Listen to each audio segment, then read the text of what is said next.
नमस्कार दोस्तों, स्वागत है आपका हिंदी नॉलेज शो में। तो दोस्तों, ये बात आपने पर्सनल लाइफ में भी नोटिस करी होगी कि जब आप जिंदगी में कोई गलती नहीं करते, कोई गलत कदम नहीं उठाते और ना ही कोई गलत कर्म करते हैं, तो इससे सबसे ज़्यादा तकलीफ होती है आपके विरोधियों को, क्योंकि वो इसी इंतज़ार में रहते हैं कि आप कोई गलत काम करो या गलत फैसला लो और उसका फ़ायदा उठाकर समाज में वो आपको बदनाम करें। लेकिन जब आप अपने विरोधियों को कोई मौका नहीं देते, कोई टॉपिक नहीं देते, तो उसके बाद वो क्या करते हैं? वो झुंझला जाते हैं, गुस्से से अपने बाल नोचते हैं और उसके बाद समाज में ऐसी ऐसी बातें करने लगते हैं जिनका सच्चाई से कोई वास्ता नहीं होता। लेकिन आपकी बुराई करने से क्या आपके विरोधियों का फायदा होगा? बिल्कुल नहीं। उल्टा दुनिया भर के लोग यही कहेंगे कि यार इसकी बात मत सुनो, ये तो ऐसे ही कहता रहता है। उसकी छवि खराब होगी, उसकी बातों का वजन कम होगा। और यही इस वक्त हो रहा है चीन के साथ। दरअसल जब भारत को G20 की मेजबानी मिली थी ना, इससे दो देश भारत से भी ज्यादा खुश हुए थे। वो थे चीन और पाकिस्तान, क्योंकि दोनों देशों को ये लग रहा था उस वक्त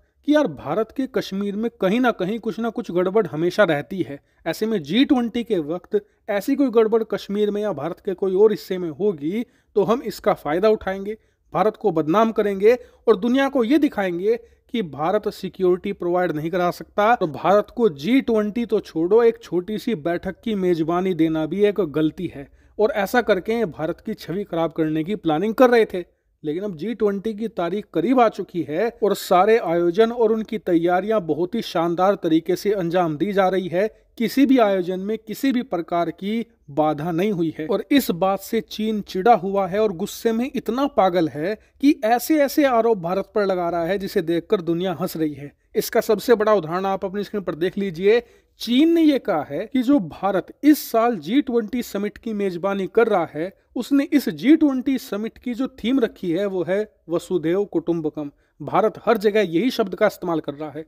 अब इस शब्द से चीन को चुभन हो रही है और इसीलिए चीन ने यह कहा है कि भारत को इस शब्द का इस्तेमाल नहीं करना चाहिए। क्यों नहीं करना चाहिए? क्योंकि एक संस्कृत का वर्ड है और संस्कृत यूनाइटेड नेशन की आधिकारिक भाषा नहीं है। यहाँ तक कि बहुत सारी रिपोर्ट तो ये भी आ रही हैं कि चीनी सरकार ने अपने अधिकारियों को डायरेक्शन ये दी है कि आप G20 से संबंधित जितनी भी बैठकों में शामिल हों, वहां पर कोई भी ऐसा डॉक्यूमेंट कैरी ना करें जिस पर वसुधैव कुटुंबकम लिखा हो। यहाँ तक कि चीन इस समय पूरी कोशिश कर रहा है कि G20 के तमाम जितने भी मेंबर हैं उन सभी के सामने इस मुद्दे को उठाया जाए और भारत को इस पूरे घटनाक्रम के लिए बदनाम किया जाए। लेकिन क्या चीन इसमें सफल हो रहा है? बिल्कुल भी नहीं। उल्टा दुनिया इन पर हंस रही है। क्यों हंस रही है? इसका कारण ये है कि G20 की जितने भी देशों में समिट कराई जाती है, हर एक देश अपनी जो लोकल लैंग्वेज होती है ना, उस लैंग्वेज में स्लोगन लिखता है। और आप चाहे तो विकिपीडिया पर जाइए और जितनी भी लास्ट की G20 समिट हुई है, हर जगह आप पाओगे, चाहे इंडोनेशिया हो,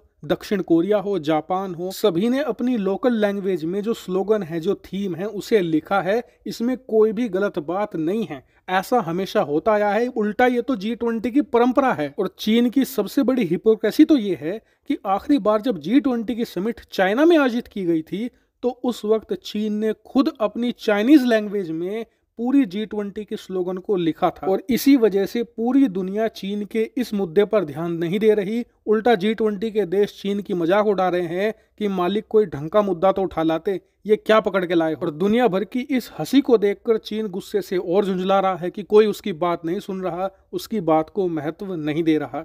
हालांकि बताया जा रहा है कि चीन अभी इस मुद्दे को नहीं छोड़ने वाला और आने वाले समय में और उठाएगा, यानी कि अपनी मजाक और बनवाएगा। हालांकि चीन के इस ऑब्जेक्शन पर भारत सरकार ने कोई भी ऑफिशियल बयान नहीं दिया है। जैसे ही भारत सरकार कोई ऑफिशियल रिप्लाई करती है मैं आपको जरूर सूचित करूंगा। फिलहाल इस वीडियो में इतना ही। Thank you very much for watching video.